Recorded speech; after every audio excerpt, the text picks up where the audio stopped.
Peoples party और नून league के दरमियान 8 अगस्त को कौमी असम्बली तहलील करने पर इत्तेफाक। पीपल्स पार्टी ने 8 अगस्त को कौमी असम्बली तहलील करने की तजवीज़ दी थी। इस राय की जानिब से यह बताया जा रहा है। हसन आजाद डिप्टी ब्यूरो चीफ लाहौर हमारे साथ मौजूद हैं। हसन, बताएगा किस डेट पर इत्तेफाक हो रहा है? देखें, साबिक सदर आसिफ जरदारी और वजीर आजम शहबाज शरीफ की जो लाहौर में मुलाकात हुई थी, उसमें 8 अगस्त को असम्बली तहलील करने के हवाले से पीपल्स पार्टी के जो सरबराह हैं आसिफ जरदारी की तजवीज़ सामने आई थी, जिस पर शहबाज शरीफ ने यह कहा था कि वो नवाज शरीफ से और पीडीएम से और दीगर कानूनी माहिरीन से मुशावरत के बाद ये फैसला करेंगे। आज वजीर आजम शहबाज शरीफ और आसिफ जरदारी का टेलीफोनिक राब्ता हुआ, जिसमें यह बताया गया कि जो कानूनी माहिरीन की तजावीज़ हैं और आपकी तजावीज़ को मद्देनजर रखते हुए 8 अगस्त को कौमी असम्बली तहलील करने पर इत्तफाक हुआ है और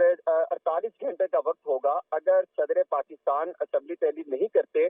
तो खुद असम्बली की मंजूरी नहीं देते तो खुद ब खुद 48 घंटों में असम्बली तहलील हो जाएगी। अगर नहीं 8 अगस्त के बाद जाते हैं तो फिर इसमें जो है मुश्किलात का सामना करना पड़ सकता था। जो हुकूमती कानूनी माहिरीन है और हुकूमती अहम जिम्मेदार से जो मेरी बात थी, उन्होंने इस हवाले से तस्दीक दी कि अगर हम मामला को 9 अगस्त में लेके जाते हैं तो फिर जो है अगर एतराज रखता है फिर 48 घंटे का वक्त हमारे लिए मुश्किल होगा, जिसको देखते हुए 8 अगस्त को कौमी असम्बली तहलील करने पर इत्तफाक हुआ है और बाकायदा वजीर आजम कौमी असम्बली तहलील करके जो है वो समरी सदर पाकिस्तान को भिजवाएंगे, जिसके बाद 90 दिन के अंदर इंतखाबात कराना जो है वो इलेक्शन कमीशन जो है उसका पाबंद होगा। और उसके साथ साथ यही जो है पीडीएम की और खासतौर पर इत्तेहादियों के दरमियान ये फैसला हुआ था कि फिर आइंदा से वो इंतखाबी मुहिम को जो है वो तेज किया जाएगा। आज वजीर आजम शहबाज शरीफ ने जो अपने कानूनी एक्सपर्ट से जो तजावीज ली और तमाम तर पहलुओं का जायजा लेने के बाद ये मामला जो है वो तय पाया है कि वो 8 अगस्त को कौमी असम्बली तहलील कर देंगे और उससे पहले पहले जो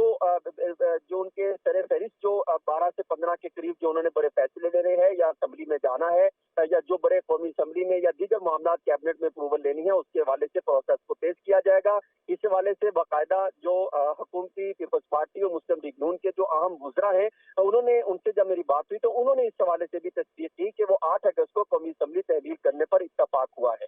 ठीक है हसन, आप साथ ही रहिएगा। ब्यूरो चीफ इस्लामाबाद अदील वड़ाइच भी हमारे साथ मौजूद हैं। अदील, आप अब ये बड़ी खबर है, 8 अगस्त को कौमी असम्बली तहलील करने पर इत्तेफाक हो चुका है। इसका मतलब ये है कि ये हुकूमत चाहती है कि कम अज़ कम भी 3 महीने का जो निगरान सेटअप है वो तो ज़रूर रहे, क्योंकि अगर तो अपनी मुकर्रर मुद्दत में ये असम्बलियाँ तहलील होती तो फिर 2 महीने का टाइम था, लेकिन अब 3 महीने निगरान सेटअप रहेगा। देखें, ये बात नून लीग में तय पाई जा चुकी है कि मियां नवाज शरीफ ने आके ये कैंपेन चलानी है, इलेक्शन की कैंपेन को उन्होंने लीड करना है। अभी तक उनकी वापसी के हवाले से अगर तैयारियों को देखा जाए तो कोई ऐसे वाजे इशारे या ऐसा कोई माहौल नजर नहीं आ रहा। तो ऐसे में नून लीग कम अज कम जो मैक्सिमम कैंपेन का जो टाइम पीरियड है वो चाहती है और उसमें जो 4 दिन कबल असेंबली तोड़ने का जो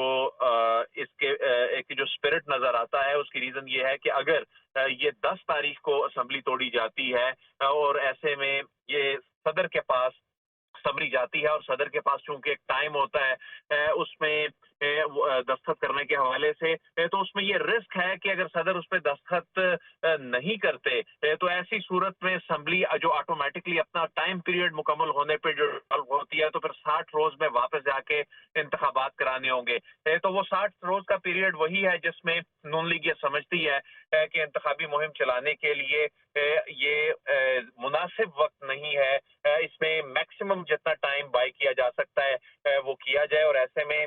ये भी तय पाया जा चुका है कि चूंकि मियां नवाज शरीफ ने ये कैंपेन चलानी है तो उनके अभी जो केसेस हैं,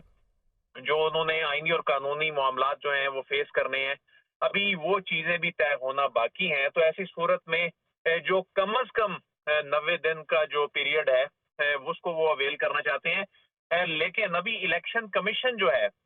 उसके पास नए कानून के बाद इख्तियार ये आ चुका है कि इलेक्शन की तारीख अब उसने देनी है सदर मुमलिकत। इससे पहले जो प्रैक्टिस थी, सदर मुमलिकत जो है वो अनाउंस करते थे तारीख या उनसे मुशावरत की जाती थी तो इलेक्शन कमीशन शेड्यूल जारी करता था। इस मरतबा ये भी अहम है कि इलेक्शन कमीशन ने तारीख देनी है, अगरचे 8 अक्टूबर की तारीख दे रखी है, लेकिन इस सूरत में अगर असम्बलियां 8 तारीख को डिसॉल्व होती हैं तो वो तारीख भी फिर इलेक्शन कमीशन को तब्दील करना होगी। जी। ठीक। अच्छा अदील, ये बताइएगा कि इस तारीख पे इत्तेफाक तो फ़िलहाल हो चुका है, 3 महीने का टाइम पीरियड होगा और उसके बाद इलेक्शन कमीशन की ज़िम्मेदारी होगी इलेक्शन की तारीख अनाउंस करना। वज़ीर आज़म शहबाज शरीफ भी कह चुके हैं, इसके अलावा नून लीग के जितने भी लोग हैं वो ये कह रहे हैं, हमजा शहबाज भी कल मीडिया टॉक कर रहे थे, उनकी जानिब से भी बार बार ये कहा जा रहा है कि इलेक्शन कमीशन ने ही तारीख अनाउंस करनी है। अब आप इस्लामाबाद में हैं, बताइएगा यहाँ पर क्या थिंकिंग चल रही है कि इलेक्शन इन 3 महीनों के अंदर हो जाएंगे या किसी ना किसी तरीके से निगरान सेटअप को अब खींचा जाएगा? देखिए, इलेक्शन कमीशन की जो तैयारियां हैं वो तो उसी रूटीन में चल रही हैं। जैसा कि इंतखाबात से कबल एक माहौल बनता है, इलेक्शन कमीशन इंतखाबी फहरिस्तों की तैयारियां, रिटर्निंग अफसरान की फहरिस्तों की तैयारियां, सिक्योरिटी के हवाले से इकदाम, बैलेट पेपर्स की प्रोक्योरमेंट जो है पेपर के हवाले से,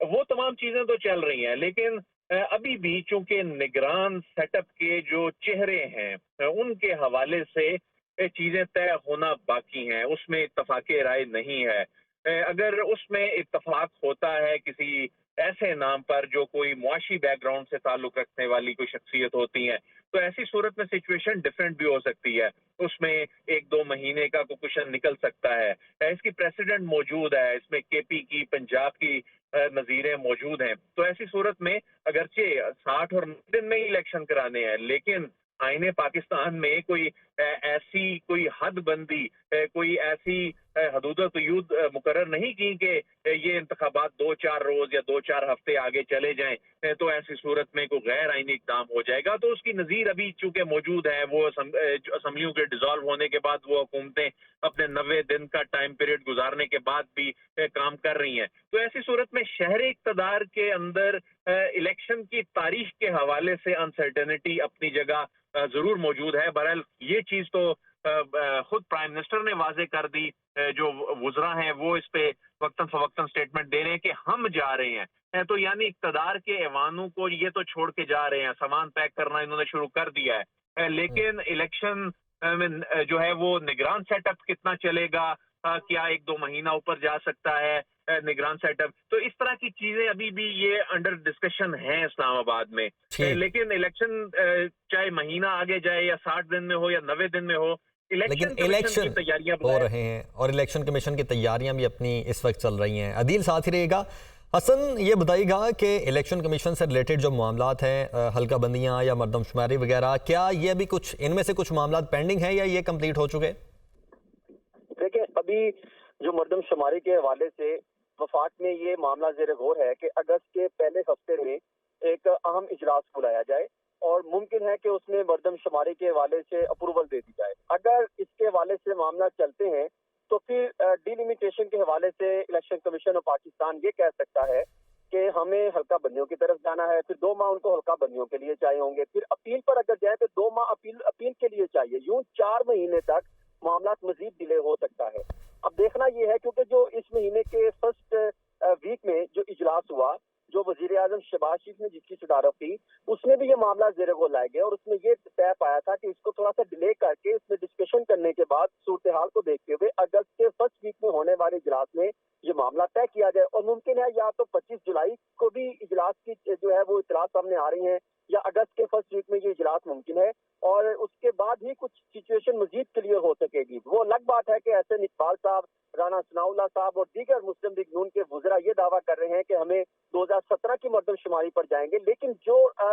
2 से 2.5 करोड़ का जो मार्जिन सामने आ रहा है कि उनका वो हल्का बंदियां नहीं होती, तो फिर आइंदा आने वाले मामला इंतखाबात में भी, इंतखाबात के बाद फिर शफाफियत पर सवालात उठेंगे कि क्या जो मरदमशुमारी हुई और उसके नताइज को देखते हुए हल्का बंदियां क्यों नहीं की गई। माजी में भी हमने देखा कि 2000 जब भी जो मरदमशुमारी हुई तो एतराजात तो होते रहे, 2017 में भी एतराज थे, उससे पहले भी एतराज थे, हमेशा एतराजात तो उठते रहे मरदमशुमारी के हवाले से। लेकिन अगर अब भी ये चीजें ऐसे इन मामला को मलूज़े खातर नहीं रखा जाता और फिर ये बगैर मरदमशुमारी 2017 के नताइज को देखते हुए ये फैसला लिए जाते हैं, तो फिर जो है वो सवालात खड़े होंगे और